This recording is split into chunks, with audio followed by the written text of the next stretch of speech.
Енесі айтып атат, 2 saat баланы құшақтап ыйлап отырдым, бар таштап кетіп қалды дейді. Бұл эмне деген жоопкерсиздик? Ошол 5-6 үйдө айыл болбосун деп тажиктер атайын былтыры 2-3 күн бир 5-6 жылда эле күйгүзүп таштап атат да, ошол жерде айыл болбосун, ошол жерге эл көчүп келбесин деп. Барып мекенде корогобу же барып инвалид болуп келеби деп. Не кыласыңар өзүңөргө келгениңерде десек, кайра Баткенге барабыз дейт да. Атажурт Кыргызстан Талиева. Урматтуу төрага, бул жерде мына Алмаз Акунжанович, мына 2-3 күндөн бери резонанстуу окуялар катталып атат. Бирөөсү жанагы окуучу, мына бул жакта Нурлан мырза айткандай, жанагы аквапарктагы кайгылуу окуя. Экинчиси МЧСтин прапорщиги түнү менен өзүнүн солдатын сабап өтө оор абалда жатат бүгүн ооруканада. Бир туугандары, үй бүлөсү чындык издеп чыркырап барбаган эшиги калбады булардын. Таптакыр көңүл бурулбай атат. Баланын акыбалы оор. Мына өкмөттүн кабинет, министрлер кабинетинин иштеп аткан ишине ушинтип эле баа берилет да. Сындайсыңар деп таарынышат. Билим берүү министрлигиндеги бүгүнкү болуп аткан алишемдиктер мына 3-класстын окуучулары ошол жерге барып, енеси жалгыз баласы үчүн чыркырап отурат, чындык издеп алдагын. Журналисттер түрдүү түмөн маалыматты таратып атасыңар, чындык башкача болчу деп, мына азыр видео кайрылуу кылыптыр, өзү дагы бүгүн эле эртең менен мен өзүм да көрдүм. Бул ушул маселелер каралыш керек. Баягы каада көп болуп атат да, эми 2-3 класстын окуучуларынын ата-энесинин мындай коштоосунда барып бир коопсуздугу каралыш керек эле. Енеси айтып атат, 2 saat баланы кучактап ыйлап отурдум, бар таштап кетип калды дейт. Бул эмне деген жоопкерсиздик? Кана мугалимдер, ошол 95-чи мектептин директору, ошол мектептин мугалимдери алып барган, жоопкерчиликтен качып аткандыгы көрүнүп турат бул жерде.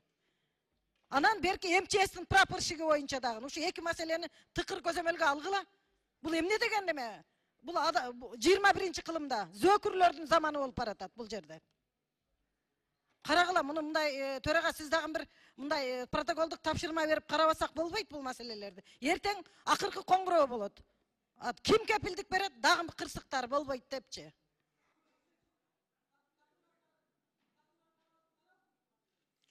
Рахмат. Алмаз Акунжанович, көзөмөлүңүзгө алыңыз. Урматтуу депутаттар, мына жакында көрдүңүздөр, Бекзат Эсенбаев деген биздин аскер мөөнөтүн өтөөчү биздин жаранды прапорщиги катуу сабап жакында больницага түшүп, азыр оор акыбалда турат. Урматтуу төрага өткөндө ушу маселени көтөрдүм эле. Бул биз ата-энелер балдарын мекенди коргоо үчүн жөнөтүп алса, булар барып туруп, кайра ошол жерден ур токмо калып, душмансыз жок эле ичинен бири-бирин кырып атат. Бул не деген эми көрүнүш? Ата-эне бизге арызданып кайрылып атат. Барып мекенде коргобу же барып инвалид болуп келеби деп. Өткөндө айттым эле урматтуу төрага. Сиз протокол ташып берем дегенсиз, бирок операцияласам бербепсиз. Азыр берип ушуну парламент көзөмөлгө алыш керек. Бул не деген армия? Биз балдарды мекен коргоо тарбиялайбызбы же барып ошол ур токмо калып инвалид кылабызбы? Генерал прокурордун милдети аткарып.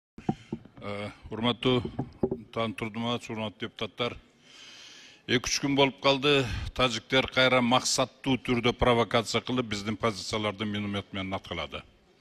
Анасы аз келгенсип тяжелый техникасын вооружениясынан подтягивать этип, ошону менен коркутуп атат да бизди. Ал жерде Кык деген Баткен районунун Кык деген жайлоо бар. Ал жерде Булак башы деген кичинекей айыл бар, бир 5-6 эле үй. Ошол 5-6 үйдө айыл болбосун деп тажиктер атайын былтыры 2-3 күн бир 5-6 жылда эле күйгүзүп таштап атат да, ошол жерде айыл болбосун, ошол жерге эл көчүп келбесин деп. Бул ачык эле тажиктердин ошол биздин Кык деген жайлоого көз салып атканын белгиси да. Ошондуктан ушуну кандайдыр бир МИДке задание бериппи, же ГКМБга задание бериппи, ушуну тщательно изучать этиш керек. Анан кийин жана тяжелый техниканы чыгарыш керек эмеден, анклавтардан. Эл аралык эмелер боюнча, тажрыйба боюнча анклавтарда. Урматтуу Турдуматов, урматтуу депутаттар, 2-3 күн болуп калды. Тажиктер кайра максаттуу түрдө провокация кылып, биздин позицияларды миномет менен аткылады. Анасы аз келгенсип тяжелый техникасын вооружениясынан подтягивать этип, ошону менен коркутуп атат да бизди. Ал жерде Кык деген Баткен районунун Кык деген жайлоо бар. Ал жерде Булак башы деген кичинекей айыл бар, бир 5-6 эле үй. Ошол 5-6 үйдө айыл болбосун деп тажиктер атайын былтыры 2-3 күн бир 5-6 жылда эле күйгүзүп таштап атат да, ошол жерде айыл болбосун, ошол жерге эл көчүп келбесин деп. Бул ачык эле тажиктердин ошол биздин Кык деген жайлоого көз салып атканын белгиси да. Ошондуктан ушуну кандайдыр бир МИДке задание бериппи, же ГКМБга задание бериппи, ушуну тщательно изучать этиш керек. Анан кийин жана тяжелый техниканы чыгарыш керек эмеден, анклавтардан. Эл аралык эмелер боюнча, тажрыйба боюнча анклавтарда. Рахмат, урматтуу төрага. Саламатсыздар, урматтуу кесиптештер. Номер 2 Баткен шайлоо округу Нурлан Ражбалиев. Урматтуу кесиптештер, жакын арада эле Баткенде окуя болду. Жогоруда кесиптешим Султанбай Абдрашитович айтып кетти. Айтайын дегеним, биздин эки аскерибиз жараталып калышты да.